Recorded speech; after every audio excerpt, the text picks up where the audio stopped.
Picture this. You're standing in Terminal B at Denver International Airport at 11:47 p.m., watching the last flight to your dream destination taxi away from the gate. Your phone buzzes with a group chat message that makes your blood run cold.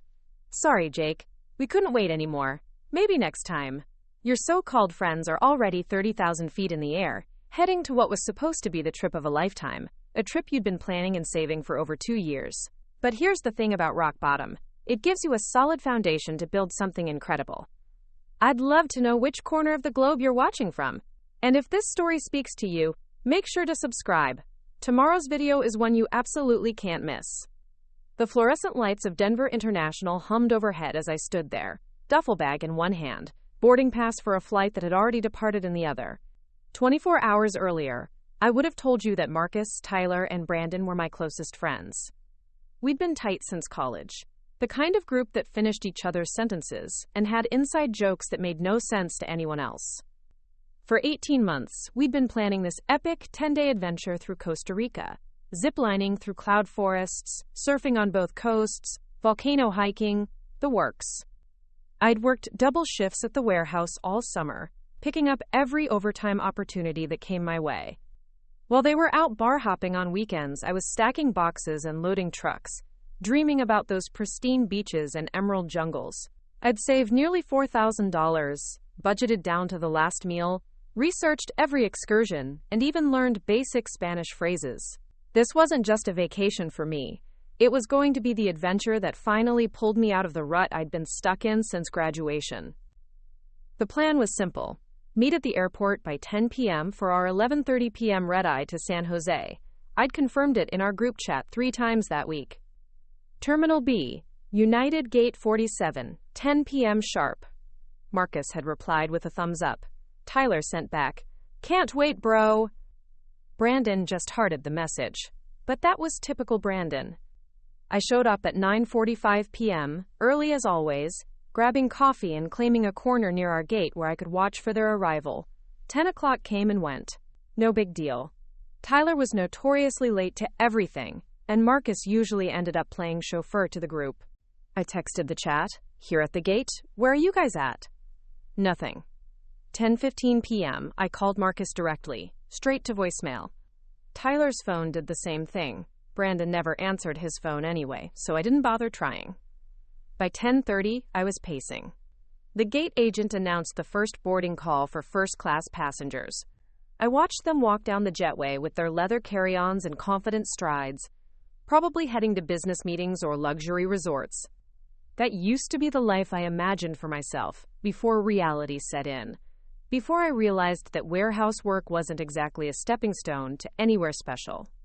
11 p.m., final boarding call. My heart was hammering against my ribs as I approached the gate agent, a tired-looking woman in her 50s who'd probably seen every kind of travel disaster imaginable. "Excuse me, I'm supposed to be traveling with 3 other people, but they haven't shown up yet. Is there any way to—" She cut me off with a sympathetic smile. "Honey, if they're not here now, they're not making this flight. Are you getting on or not?" I looked back at the empty terminal one more time, pulling out my phone to try calling again. That's when I saw it. A new message in our group chat, posted just 2 minutes earlier while I was talking to the gate agent. "Marcus, sorry Jake, we couldn't wait anymore. Tyler's car broke down and by the time we got it sorted, we realized we'd never make the flight. We managed to catch a later one on Southwest though. Different route, but we'll still get there. Maybe next time." Maybe next time. I stared at that message until the words blurred together. A later flight on Southwest? I quickly pulled up the airline's website on my phone. Sure enough, there was a Southwest red-eye departing at 1:15 a.m., also heading to San Jose, with 3 seats recently booked. The departure timestamp on their booking? 10:23 p.m., right around the time I was calling Marcus's phone. They hadn't been dealing with a broken-down car. They'd been at the airport, probably watching me from across the terminal, before quietly rebooking themselves onto a different flight. Without telling me.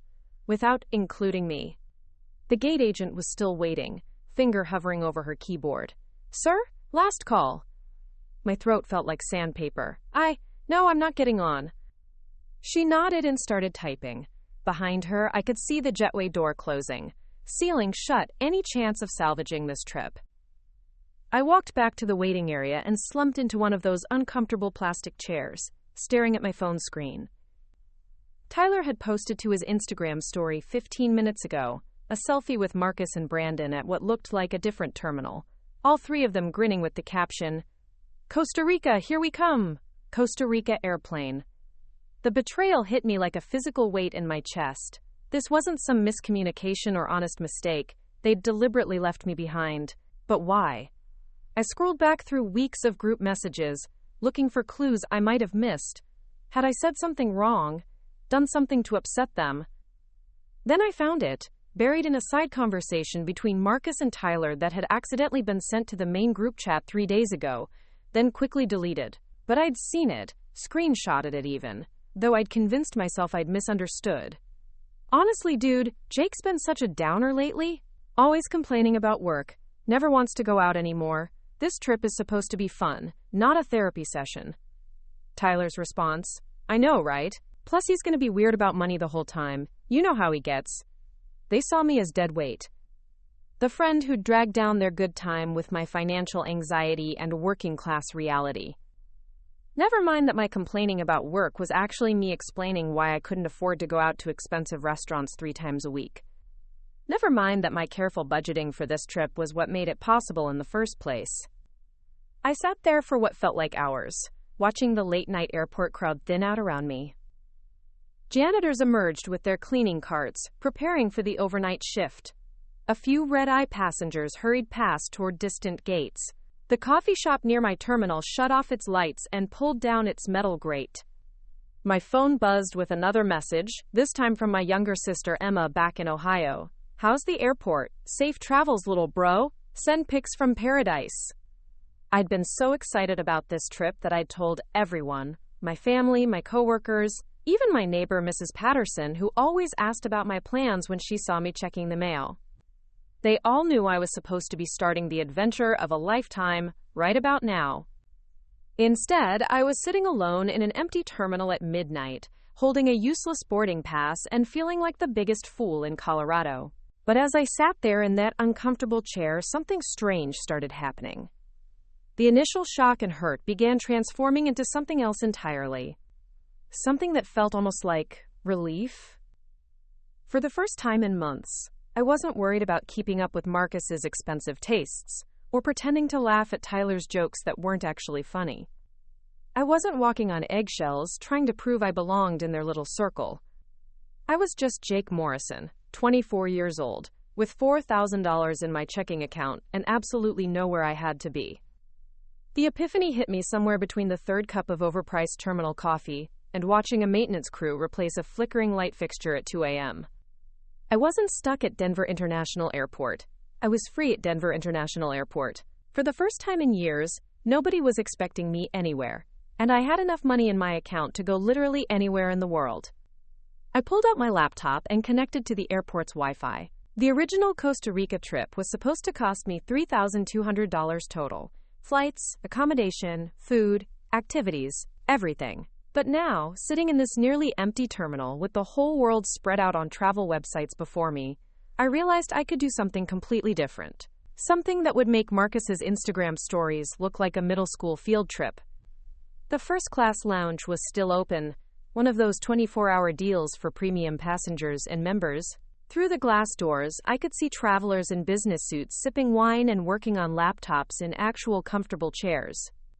A woman in an elegant blazer walked past, wheeling a sleek carry-on that probably cost more than my monthly rent. She had this aura of confidence, like someone who'd never been left behind by fake friends because she was too busy building an empire to worry about their opinions.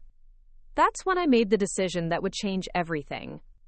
I walked up to the United customer service counter, where a young agent named David was handling the overnight shift. He looked about as tired as I felt, but his eyes perked up when I approached, probably grateful for something to do during the dead hours.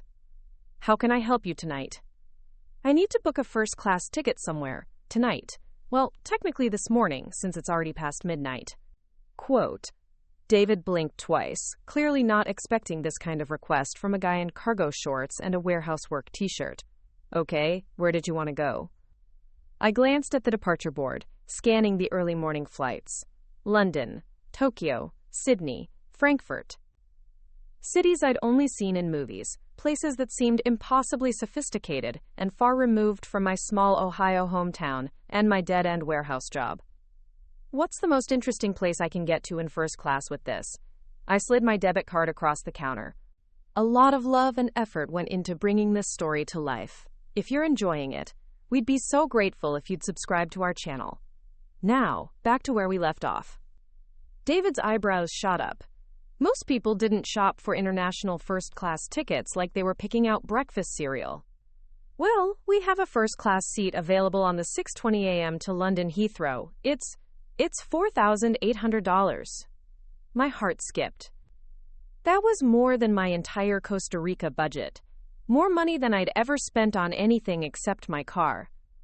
But something about the moment felt cosmic, like the universe was presenting me with a test.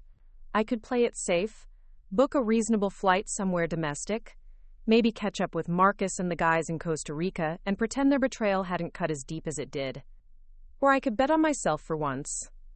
Book it. David stared at me for a long moment. Sir, are you sure? That's a significant... I'm sure. Jake Morrison, here's my ID. As he processed the transaction, I felt a strange mix of terror and exhilaration. This was either the smartest thing I'd ever done, or the most financially irresponsible. But either way, it was entirely my choice. No group chat discussions. No compromises. No worrying about whether Tyler thought I was being too extravagant, or whether Marcus would make jokes about me putting on airs.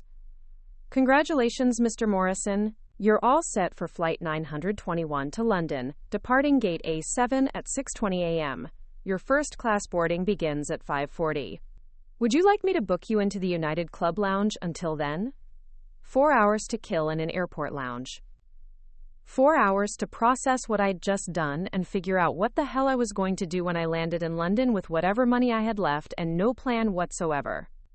The United Club Lounge was like stepping into a different universe. Soft lighting, comfortable leather chairs, a buffet with actual food instead of gas station sandwiches, and a full bar with a bartender who looked genuinely happy to be there. I settled into a corner chair with a view of the runways and ordered what I thought was probably the most sophisticated drink I could think of, whiskey neat. The bartender, his name tag read Carlos, set down the glass with a practiced smile. Heading somewhere exciting? London, first time. Business or pleasure? I took a sip of the whiskey, feeling it burn pleasantly down my throat. Honestly, I have no idea. Carlos laughed. Those are often the best trips. Quote, I spent the next hour researching London on my laptop. Hotels, attractions, transportation, exchange rates. The city was expensive, dramatically more expensive than anywhere I'd ever been, but not impossible if I was smart about it. I could find a decent hostel in Zone 2 for reasonable money, use public transport, eat at pubs instead of fancy restaurants. Maybe I could even find some temporary work if I stayed longer than a few days. Around 4 a.m., my phone started buzzing with notifications. The guys had landed in San Jose and were apparently documenting every moment of their amazing adventure on social media. Marcus posted a video of them getting off the plane, all three of them looking exactly as happy and carefree as they had in that terminal selfie. Tyler shared a story of their taxi ride, palm trees whipping past the windows with reggaeton music in the background. Brandon, who rarely posted anything, had put up a photo of a tropical sunset with the caption, Paradise Found Palm Tree. Not one of them had messaged me directly. I closed Instagram and opened my laptop instead, diving deeper into London research. I discovered that Heathrow had excellent train connections to central London. That there were entire neighborhoods I'd never heard of, Shoreditch, Camden, Notting Hill, each with their own character and culture. That there were museums with world-famous collections I could visit for free, parks larger than my entire hometown, markets selling food from every corner of the world. As I researched, I started crafting a different kind of trip than anything I'd ever imagined. Not the party-heavy, Instagram-focused vacation that Marcus always pushed for, but something more substantial. I wanted to see the British Museum, walk through Hyde Park, maybe catch a show in the West End. I wanted to eat fish and chips from a proper London pub and figure out how the tube system worked. I wanted to prove to myself that I could navigate a completely foreign place without anyone holding my hand or making decisions for me. My phone buzzed with a text from my sister Emma. "Hope you're having fun in Costa Rica. Can't wait to hear all about it." Instead of the pang of sadness I expected, I felt something closer to excitement. Emma was going to flip when I told her I was texting from London instead of Costa Rica. My parents, who'd been so proud when I told them about the big trip their son was finally taking, would probably think I'd lost my mind. But for the first time in months, their opinions felt less important than my own. At 5 a.m., I called my warehouse supervisor and left a voicemail. "Hey Rick, it's Jake. I need to use my vacation days starting Monday. I know it's short notice, but something came up. I'll call you later to explain."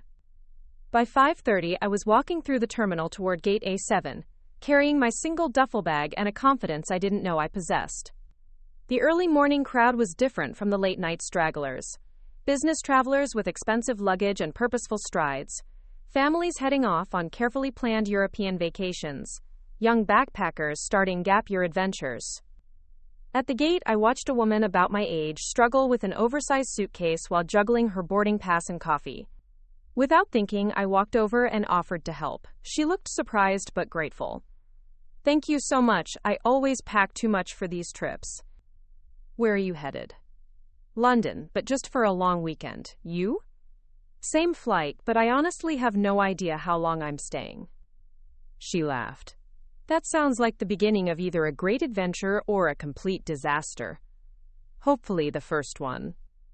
As we talked, I learned her name was Sarah Chen. She was a graphic designer from Portland, and this was her reward to herself for landing a major client. She had the entire weekend planned down to the hour: museums, restaurants, a West End show, afternoon tea at Harrods. "What about you? What's your plan for London plan?"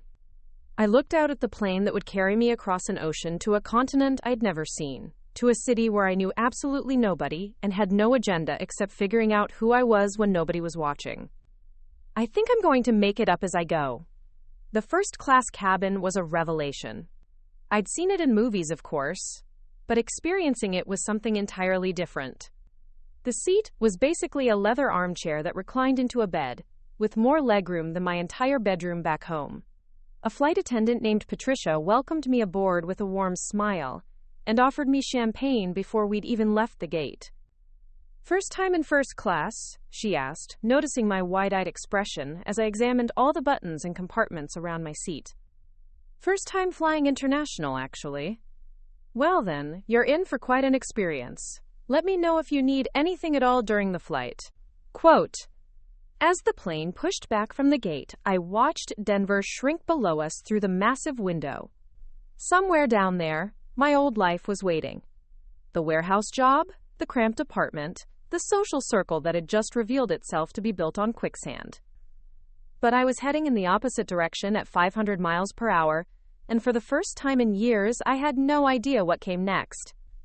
Sarah was seated 2 rows ahead of me, already deep in a London guidebook. During takeoff, she caught my eye and gave me a thumbs up, mouthing, "Can you believe this?" I grinned back, feeling like we were co-conspirators in some grand adventure. Once we reached cruising altitude, Patricia brought me a menu that read like something from a restaurant I'd never be able to afford.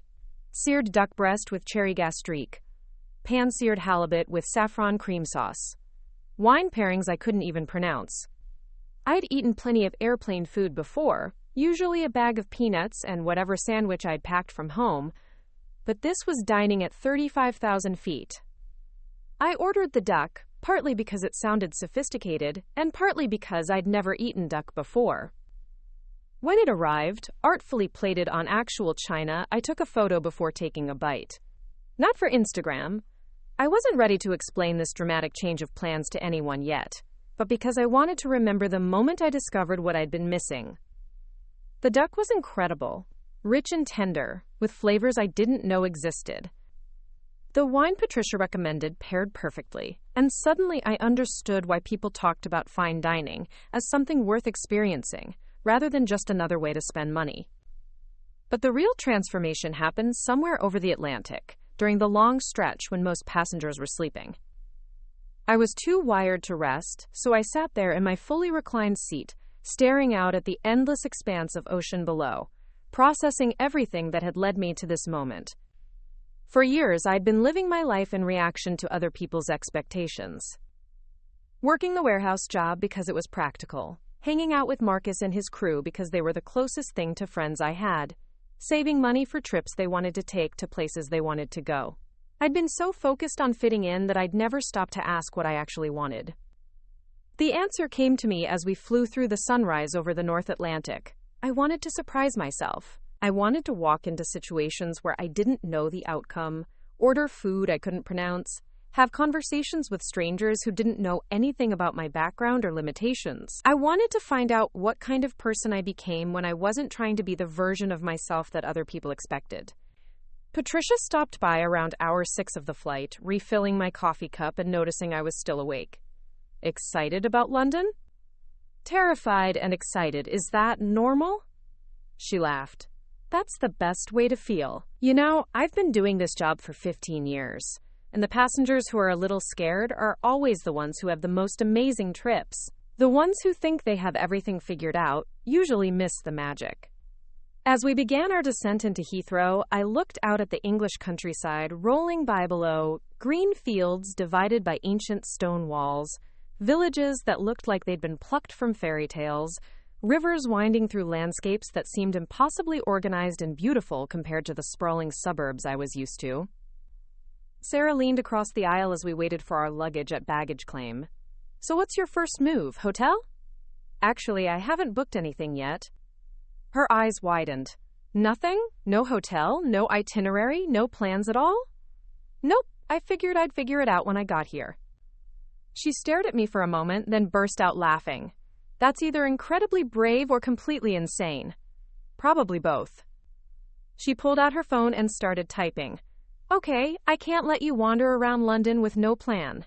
There's a hostel in King's Cross that's supposed to be decent, clean, safe, good location. Want me to text you the info? I gave her my number, and within minutes she'd sent me a comprehensive message with hostel recommendations, tube map screenshots, and a list of must-see spots for first-time visitors. It was incredibly kind, the sort of thoughtful gesture that reminded me there were good people in the world who helped strangers without expecting anything in return. The Heathrow Express into central London was my first taste of British efficiency. Clean, fast, punctual, with recorded announcements in an accent that made even routine safety information sound sophisticated. I found myself grinning as we pulled into Paddington Station, overwhelmed by the realization that I was actually here in London, England, on a Tuesday morning, with nothing but a duffel bag and a rapidly dwindling bank account. The hostel Sarah had recommended was a 15-minute tube ride away, and navigating the underground system for the first time felt like solving a complex puzzle. The map looked incomprehensible at first glance, but there was a logic to it that gradually revealed itself. By the time I emerged from King's Cross Station onto the bustling street above, I felt like I'd accomplished something genuinely challenging. The hostel, The Navigator, according to the modest sign outside, was nothing like the horror stories I'd heard about budget accommodations. The lobby was bright and modern, with other travelers from around the world checking in and out, studying maps, and sharing stories in a dozen different languages. The desk clerk, a cheerful Australian woman named Becca, got me set up in a 4-bed dorm room for 3 nights. First time in London? She asked, handing me a keycard and a map of the area. First time anywhere, really. Oh, you're in for a treat then. Make sure you do the free walking tour. Starts right here in front of the hostel every morning at 10. Best way to get oriented and meet other travelers. My dorm room was small but clean, with 3 other beds currently unoccupied. I dropped my bag on the bottom bunk and sat down for a moment, trying to process what I'd just done. Less than 12 hours ago, I'd been sitting in Denver International Airport feeling sorry for myself. Now I was in London, England, about to explore one of the world's great cities completely on my own terms. I pulled out my phone to check the time difference and found 17 missed messages in the group chat with Marcus, Tyler, and Brandon. Apparently, their Costa Rica adventure wasn't going as smoothly as their social media posts suggested.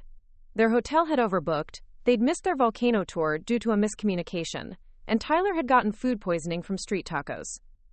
Marcus had sent me a direct message around hour 4 of my flight. "Hey man, just realized we never heard back from you about the flight situation. You ended up staying home? Probably for the best.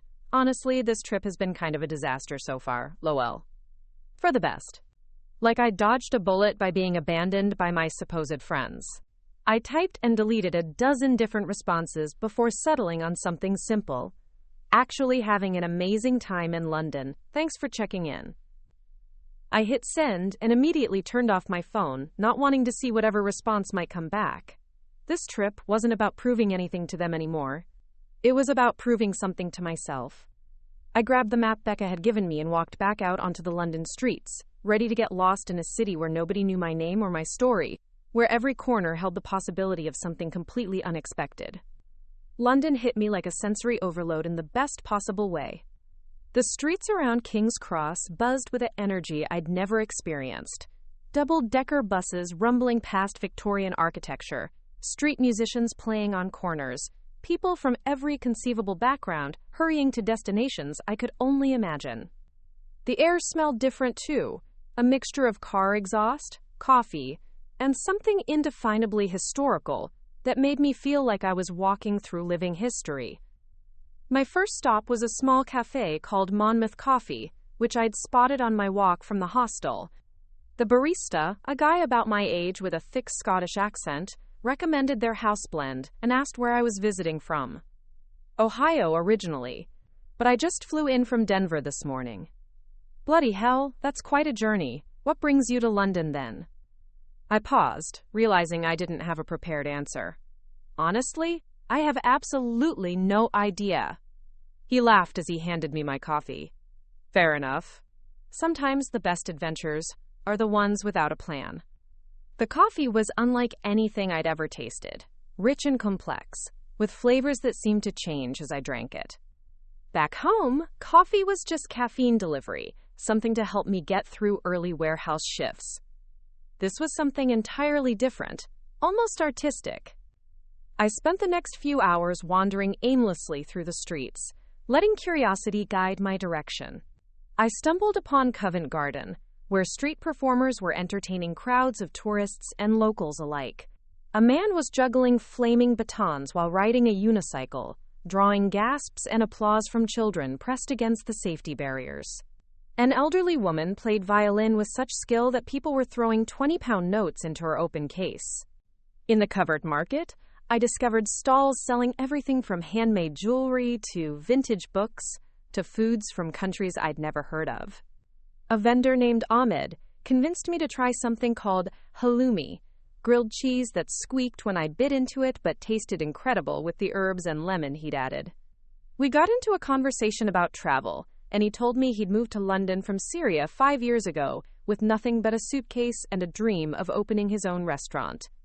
The hardest part, he said, flipping another piece of halloumi on his small grill, was learning to trust myself in a place where everything was different. But you know what I discovered? When you have no choice but to figure things out, you become much stronger than you thought possible. His words hit me harder than I expected. Here was someone who'd crossed continents and rebuilt his entire life from scratch, and he was giving me advice about trusting myself while serving me lunch from a market stall in central London. From Covent Garden, I walked toward the Thames, following signs and my general sense of direction. When I finally saw the river, with the London Eye spinning slowly on the opposite bank and the Houses of Parliament stretching along the water like something from a postcard, I had to stop and sit on a bench for a moment. It wasn't just the beauty of the scene, though it was stunning. It was the realization that I was here, actually here, experiencing this incredible city, because I'd made a split-second decision to bet on myself instead of playing it safe. 24 hours ago, the most adventurous thing in my life was trying a new flavor of energy drink during my lunch break. A jogger stopped beside my bench, breathing heavily and checking his watch. He was probably in his 40s, wearing expensive running gear, and the kind of confident expression I associated with people who had important jobs and meaningful lives. Beautiful view, isn't it? He said, following my gaze across the river. Incredible. I can't believe I'm actually here. First time in London? First time anywhere, really. He sat down beside me, apparently in no hurry despite his workout. I remember my first time in London. I was 22, just graduated university, had no money and no plan. Slept on a friend's couch in Brixton and ate nothing but sandwiches for a week. What happened? Best week of my life up to that point. I walked everywhere, saw everything, talked to everyone. By the end of it, I knew I wanted to live here permanently. That was 18 years ago. You stayed? Moved back to the States first, worked for a few years, saved money, then came back and started over. Now I run a consulting firm with offices in 3 countries. He stood up and stretched his legs. The point is, sometimes the trips that start with no plan end up changing everything. After he jogged away, I sat there for another hour, watching boats navigate the Thames and tourists take selfies with Big Ben in the background. I pulled out my phone and realized I'd been walking for over 6 hours without even noticing. My feet were sore, my legs were tired, but I felt more energized than I had in months. That evening, I joined the free walking tour Becca had recommended. Our guide was a university student named Oliver, who knew more about London history than I knew about my own hometown. The group was an eclectic mix. Backpackers from Australia, a retired couple from Germany, 2 college friends from Japan, and a family from Brazil with 3 kids who asked questions in rapid-fire Portuguese that their parents translated. We walked through neighborhoods I'd never heard of, learning about Roman settlements and medieval markets, Victorian innovations and World War II bomb sites. In Shoreditch, Oliver showed us street art that told stories about gentrification and community resistance. In the financial district, he explained how modern London had been built on top of centuries of previous versions of itself. But the most revelatory moment came when we stopped at a pub called the George, which had apparently been serving drinks in the same location since the 1600s. Oliver encouraged everyone to order something local and spend an hour getting to know each other. I found myself at a table with Klaus and Ingrid, the German couple, and Kenji and Yuki, the college friends from Japan. Klaus had been an engineer before retiring and was now spending 6 months traveling through Europe with Ingrid. Kenji was studying architecture and wanted to see how different cities approached urban planning. Yuki was between jobs and using the time to figure out what she wanted to do with her life. "What about you?" Ingrid asked. "What brings you to London?" I told them the story. The airport abandonment, the spontaneous first-class ticket, the complete lack of planning. They listened with the kind of attention I wasn't used to receiving, asking thoughtful questions and sharing similar stories from their own travels. Kenji raised his pint of bitter. "To unexpected adventures." "To trust yourself," added Yuki. "To new friends," concluded Klaus. We clinked glasses, and I felt something I hadn't experienced in years. The sense of belonging somewhere, even if that somewhere was temporary and unlikely. These people, who I'd known for less than 3 hours, were treating me like I was interesting and worthwhile. They wanted to hear my stories and share their own. Nobody was checking their phone or making jokes at my expense or treating me like an obligation. After the pub, Yuki suggested we find some live music, and Klaus mentioned seeing a small venue nearby that was advertising a folk singer from Ireland. We wandered through narrow streets that seemed to twist and turn without logic, past shops and restaurants and late-night cafes filled with people having animated conversations in languages I couldn't identify. The venue turned out to be a tiny basement club called The Cellar, where a woman named Siobhan was performing songs she'd written about growing up in County Cork. Her voice was haunting and beautiful, filling the intimate space with stories about love and loss and finding your place in the world. Between songs, she talked about how she'd moved to London with nothing but a guitar and a notebook full of lyrics, determined to make something of her music. As I listened to her perform, surrounded by new friends from 3 different countries, in a basement club in London that I'd discovered completely by accident, I realized something profound was happening to me. I was becoming the person I'd always suspected might exist underneath all the self-doubt and people-pleasing, someone curious and brave and capable of creating his own adventures. When the show ended around midnight, we exchanged contact information and made loose plans to meet up again before everyone scattered to their next destinations. Walking back to the hostel through streets that were still alive with activity despite the late hour, I felt like I'd lived more in one day in London than I had in months back home. I woke up the next morning to sunlight streaming through the hostel window and the sound of my roommate, a backpacker from New Zealand named Connor, quietly packing his things. He was heading to Edinburgh for the festival season, and seeing him efficiently organize his life into a single backpack reminded me how little I actually needed to be happy. "Morning, mate," he whispered, trying not to wake the other two guys in our room. "How was your first day in London?" "Life-changing, honestly." He grinned. "Those are the best kind. Safe travels, wherever you end up next." After Connor left, I lay in bed for a few minutes, checking my phone and processing the flood of notifications that had accumulated overnight. My sister Emma had responded to my London announcement with approximately 17 question marks and a demand for immediate video proof. My parents had called twice, probably panicking about their responsible son suddenly going rogue in a foreign country. The group chat with Marcus, Tyler, and Brandon showed 3 unread messages, but I wasn't ready to deal with whatever drama was unfolding in Costa Rica. Instead, I decided to start my second day in London with something I'd never done before: a proper English breakfast. The hostel's common area had a small kitchen where other travelers were making coffee and toast, but I wanted the full cultural experience. A girl with purple hair and an Edinburgh accent recommended a place called Terry's Cafe, about 2 blocks away. "Been there since the 1960s, she said, not looking up from her instant noodles. "Proper greasy spoon, none of that tourist nonsense. Tell Terry that Moira sent you. He'll take good care of you." Terry's Cafe turned out to be exactly what I'd hoped for: cramped, slightly dingy, filled with construction workers and cab drivers reading newspapers over plates of food that could feed a small army.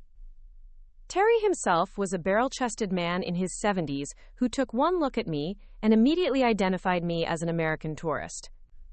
"First time having a full English, then?" he asked, already reaching for a plate. "First time for a lot of things this week." "Good lad. Life's too short to eat the same thing every day." The breakfast that arrived could have been classified as a work of art, if art consisted of sausages, bacon, eggs, baked beans, grilled tomatoes, mushrooms, black pudding, and toast arranged on a plate the size of a small table. Terry brought me a pot of tea without being asked, and watched with obvious amusement as I tried to figure out the proper approach to eating something this comprehensive. "You start wherever you fancy," he said, wiping his hands on his apron. "There's no wrong way, despite what the posh magazines might tell you." The black pudding was a revelation. Rich and complex, nothing like the blood sausage horror stories I'd heard. The beans were sweet and savory simultaneously. The eggs were perfectly cooked, with yolks that ran golden across the rest of the plate when I cut into them. By the time I'd worked my way through half the meal, I understood why this was considered the foundation of a proper British day. Terry stopped by my table as I was finishing up. "Not bad for a Yank. Most of you lot take one look at the black pudding and run screaming." "What exactly is it?" "Better you don't ask too many questions. Sometimes the best experiences are the ones where you trust the process." From Terry's, I decided to tackle the British Museum, partly because it was free, and partly because I'd always been curious about ancient civilizations, but never had time to explore that curiosity properly. The building itself was intimidating, massive columns and imposing architecture that made me feel like I was entering a temple rather than a museum. Inside, I quickly realized that I could spend weeks wandering through the galleries without seeing everything. Egyptian mummies, Greek sculptures, Roman artifacts, medieval manuscripts, treasures from every corner of the world gathered in one impossible collection. I found myself standing in front of the Rosetta Stone, trying to wrap my head around the fact that this chunk of rock had unlocked the secrets of an entire civilization. In the Egyptian gallery, I struck up a conversation with Dr. Sarah Williams, a retired archaeology professor from Manchester who was visiting London for a conference. She was examining a display case containing ancient jewelry with the kind of focused attention I usually reserve for warehouse inventory sheets. "Fascinating pieces," she said when she noticed me watching. "This necklace is over 3,000 years old, probably belonged to a nobleman's wife. Can you imagine wearing something that survived longer than most civilizations?" We ended up spending 2 hours together wandering through different sections while she shared stories about archaeological digs in Egypt and Greece. She had this infectious enthusiasm for history that made every artifact feel like a personal treasure, rather than just another museum display. You know what I love most about places like this? She said as we sat in the museum's great court, surrounded by tourists from every continent. They remind you that human curiosity is universal. These artifacts exist because people thousands of years ago were just as fascinated by their world as we are by ours. After leaving the museum, I decided to explore South London, an area that hadn't appeared on any of the tourist maps but looked interesting on the tube diagram. I took the Northern Line to Borough Market, following a recommendation from a travel blog I'd found on my phone. Borough Market was sensory chaos in the best possible way. Vendors hawking everything from artisanal cheeses to exotic fruits, the air thick with the smell of fresh bread and roasting coffee. Crowds of food enthusiasts sampling olives and cured meats like they were conducting serious research. I bought a sandwich made with salt beef that was so good, I immediately went back for a second one, and tried a cheese called Stinking Bishop that lived up to its name but somehow tasted incredible. A vendor named Giuseppe, who was selling olive oil from his family's farm in Tuscany, convinced me to try a tasting flight of different varieties. Each oil had its own personality, some peppery and aggressive, others smooth and buttery, one that tasted like it had been infused with grass and sunshine. You understand now why we say olive oil is like wine, Giuseppe said, watching me savor the differences. Each one tells the story of where it comes from, the soil, the weather, the family that made it. I ended up buying a small bottle of his most expensive oil, not because I needed it, but because I wanted to take home something that represented this moment of discovery. Giuseppe wrapped it carefully and threw in a small jar of olives from the same farm. For your kitchen back in America, he said. But more important, for remembering that good food is about more than just eating. It's about connection to place, to people, to tradition. From Borough Market, I walked along the Thames path toward Tower Bridge, joining the stream of tourists and locals who used the riverside as their personal highway through the city. Street performers were scattered along the route, a man creating enormous soap bubbles that children chased with delighted screams, a classical guitarist playing Bach with mathematical precision, a group of teenagers breakdancing with a skill that drew appreciative crowds. As I approached Tower Bridge, my phone rang. It was my sister Emma, probably tired of waiting for me to call her back. Jake Morrison, you better explain what the hell is going on right now, she said without preamble. Mom is convinced you've had some kind of breakdown. Dad thinks you've been kidnapped, and I'm just trying to figure out when my responsible older brother turned into a character from a movie. I laughed, looking up at the Victorian Gothic towers of the bridge rising above me. I'm in London, Em. I'm actually in London, England, walking around like I belong here. But why? What happened to Costa Rica? What happened to the guys? I told her the whole story. The airport abandonment, the first-class impulse purchase, the past 2 days of stumbling through London like I was discovering civilization for the first time. Emma listened without interrupting, which was unusual for her. So you just decided to completely change your life because Marcus and those idiots ditched you? I decided to find out who I am when I'm not trying to fit into someone else's idea of who I should be. There was a long pause. Jake, that's the coolest thing you've ever done. Mom and Dad are worried because they've never seen you do anything spontaneous, but I think it's amazing. You sound different, happier. She was right. Even talking to her on the phone while standing in the middle of London, I could hear the difference in my own voice. There was an energy there that hadn't existed a week ago, a confidence that came from proving to myself that I could handle the unknown. How long are you staying? I looked around at the city stretching in every direction, full of neighborhoods I hadn't explored and experiences I hadn't imagined yet. I honestly don't know, and for the first time in my life that feels like exactly the right answer. 3 weeks later, I was sitting in a coffee shop in Notting Hill, laptop open, video calling my warehouse supervisor Rick to officially submit my resignation. The irony wasn't lost on me that I was quitting my job from a cafe that probably cost more per square foot than my entire apartment back home. But London had taught me that irony was often just another word for growth. You sure about this, Jake? Rick asked, his pixelated face showing genuine concern through my laptop screen. The job will be here when you get back. This travel thing, it's just a phase, right? Quote, I looked out the window at the tree-lined street where people were walking their dogs and pushing strollers, living lives that seemed both completely foreign and somehow accessible to me now. A woman about my age was setting up an easel on the corner, preparing to paint the Victorian houses across the street. 3 weeks ago, the idea of someone making art on a random Tuesday morning would have seemed impossibly romantic and impractical. Now it just looked like another way to spend a day. Actually, Rick, I don't think it is just a phase. I think this might be who I actually am. After ending the call, I opened my email and sent a message I'd been crafting for days. The subject line read, Freelance content writer available, American perspective on London life. Over the past 2 weeks, I discovered that several London-based websites and travel blogs were interested in hiring American writers who could provide authentic first-hand accounts of expat life. My complete inexperience with professional writing was apparently less important than my genuine enthusiasm for discovery. The coffee shop had become my unofficial office. Cafe Luna was owned by an Italian woman named Francesca, who'd moved to London 15 years earlier with dreams of opening a restaurant. When the restaurant plans fell through, she pivoted to the coffee shop, creating a space that felt more like someone's living room than a business. The regulars included a screenwriter named David, who was always working on the next big British film, a retired ballet dancer named Margaret, who came in every morning to read 3 different newspapers, and a rotating cast of freelancers, students, and locals who treated Francesca's place like their personal headquarters.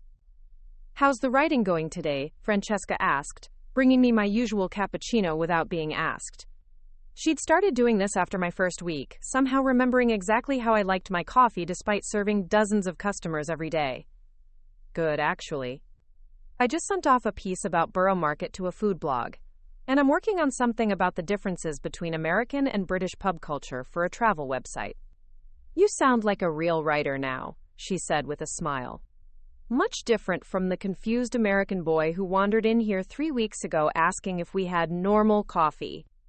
She was right. The person who'd stumbled into London with no plan and no confidence felt like a character from someone else's story. I'd discovered that I actually enjoyed research and writing, that I had opinions about things like urban design and cultural differences, that I could strike up conversations with strangers and turn those encounters into compelling content. My phone buzzed with a WhatsApp message from Klaus and Ingrid, the German couple I'd met on my first night. They were in Prague now, sending photos of castle spires and medieval squares. We'd maintained a group chat with Kenji and Yuki, sharing travel stories and recommendations as we all continued our respective journeys. It was the kind of international friendship that would have seemed impossibly sophisticated to my old self, but now felt natural and necessary. Yuki had ended up extending her trip and was currently working at a hostel in Barcelona in exchange for accommodation. Kenji had changed his entire university focus, from architecture to sustainable urban planning, after spending time in Amsterdam studying bicycle infrastructure. Klaus and Ingrid were 3 months into their 6-month European adventure and had started a travel blog that was gaining a surprising following among other retired couples. The group chat had become a source of daily inspiration and encouragement. When I'd told them about quitting my warehouse job to try freelance writing, they'd responded with a mixture of excitement and practical advice that reminded me I wasn't alone in choosing an unconventional path. Around noon, I packed up my laptop and headed toward Camden Market, partly for research on a piece I was writing about London's various markets, but mostly because I'd fallen in love with the chaotic energy of the place. Camden was everything. Borough Market wasn't. Loud, irreverent, full of vintage clothing stores and tattoo parlors and food stalls selling cuisine from countries I was still learning about. I had become particularly fond of a small Ethiopian restaurant tucked between a vintage band t-shirt shop and a store that sold nothing but different varieties of hot sauce. The owner, a woman named Hannah who'd moved to London from Addis Ababa, made injera bread that was unlike anything I'd ever experienced, spongy and tangy, perfect for scooping up the complex stews she prepared with spice combinations that seemed to change every time I visited. The usual? She asked when she saw me approaching her small counter. Actually, surprised me today. I'm trying to be more adventurous. She laughed. More adventurous? The American boy who moved to London with no plan wants to be more adventurous? It had become a running joke between us. Hannah viewed my entire London experience as an extended exercise in adventure, while I'd started thinking of it as simply learning to live more intentionally. The difference, I was beginning to understand, was mostly about perspective. She prepared a combination of dishes I'd never tried before, explaining each one as she spooned it onto the injera.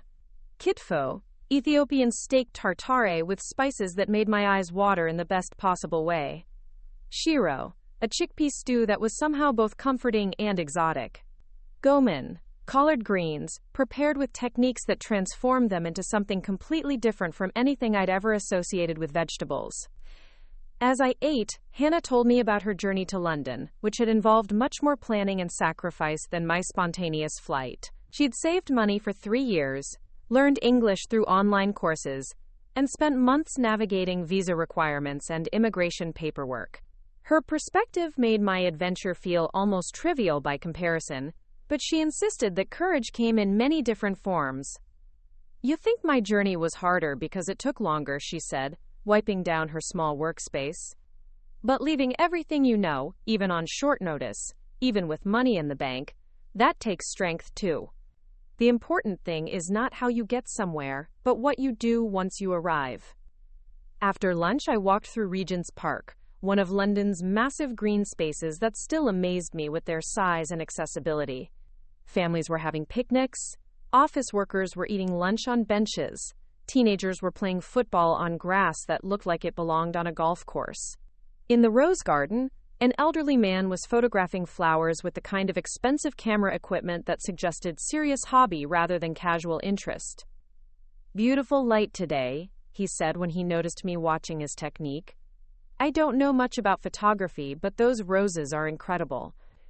We got into a conversation about his hobby, which had started when he retired from a career in accounting, and discovered that he'd spent 40 years in offices without ever really noticing the natural world around him. His name was Peter, and he'd been teaching himself photography for 5 years, documenting London's parks and gardens with the methodical approach he'd once applied to financial statements. "The wonderful thing about starting something new later in life," he said, adjusting his camera settings, "is that you're doing it purely for the joy of it.